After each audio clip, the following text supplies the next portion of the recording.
Hello folks, welcome back. Now this video is about Cornish engine houses. Now we fly the drone. Now here we are. So this is what remains of a winding engine, or as it's called in Cornwall, a whim. That's Cornish for winding engine. Usually winding engines are quite small, like this one. So we're looking at the plug doorway there, where the driving floor was, and now this is the bob wall. Basically it's the thickest wall in the engine house. As you can see, it's basically designed to take the weight of the bob, which is the beam. This is what remains of the top chamber, as we call it, where the bob was. This engine house is in very good condition. It could take a roof very easily indeed. It's even got the groove there on the walls for that. Every engine house has a chimney, pretty much. Chimney is for draft, which draws the boilers. Usually on this type of engine there would have been two Cornish boilers which provided steam. This engine wouldn't work all the time. It would only work when men and materials and ore was being wound in the shaft. The shaft in this question is just inside of the other engine house, which you can see that these two engine houses are aligned with each other, which is very typical. So we're now going over the top of the chimney.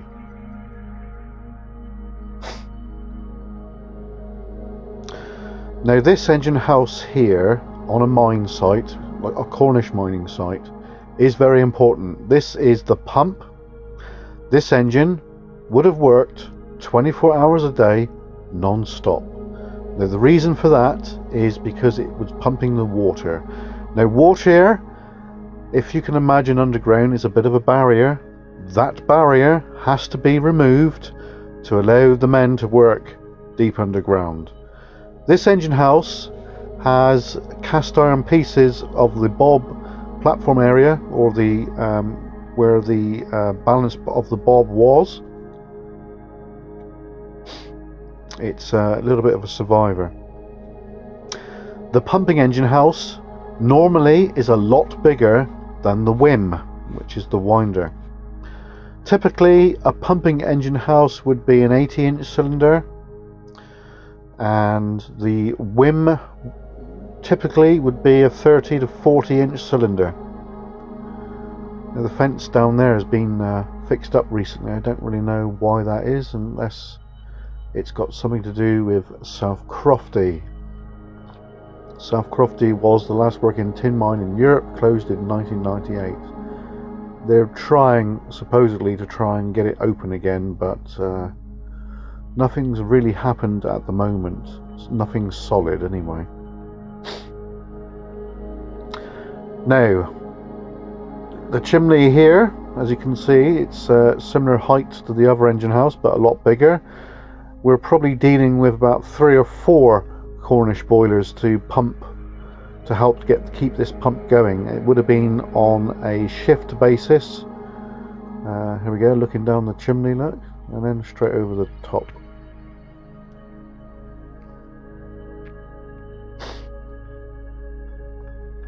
Looking at the whim, which is the winder. Now on most Cornish mining sites there usually is 3 engine houses. You've got the whim, you've got the pump, and then you've got the stamps. Now this engine up here is a stamps engine. Now what is a stamps? A stamps is basically an engine with a rotary wheel with a cam system, which basically is connected to a set of stamps.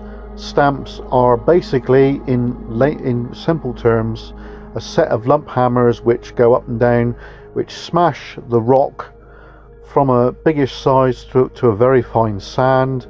That sand is then transported to the shaking tables, buddles, where the ore is separated from the waste.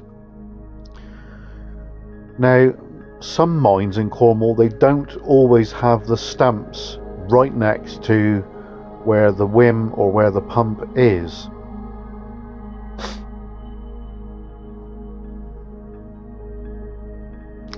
So there we are, folks. So if you were to go here, which is it's near Troon, you would see that where the stumps were. This one is a very nice condition indeed. It's a little bit overgrown. The base of the stumps is completely obliterated by bushes and growth. There is a museum near here, and King Edward Mine it's called, and I would highly recommend anybody to go and have a look there.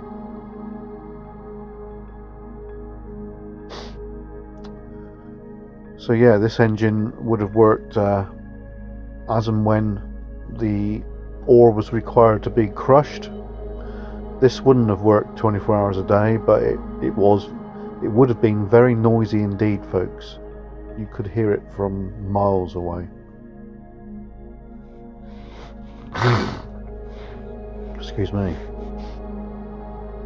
So now we're heading back over to the two engine houses.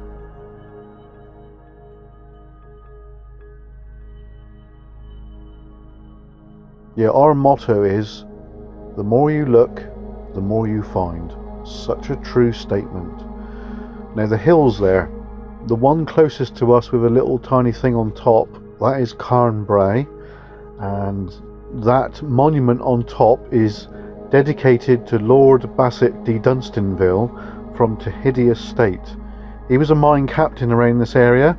He owned lots of mines, and he did look after most of the miners that worked for him. He created a hospital in the town where I come from, which is Red Roof.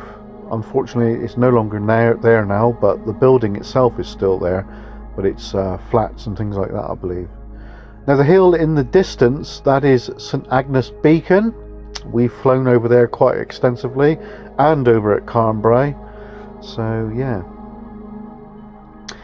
Right, folks, well, I'm going to head off now, so enjoy the rest of the video, and we'll see you soon.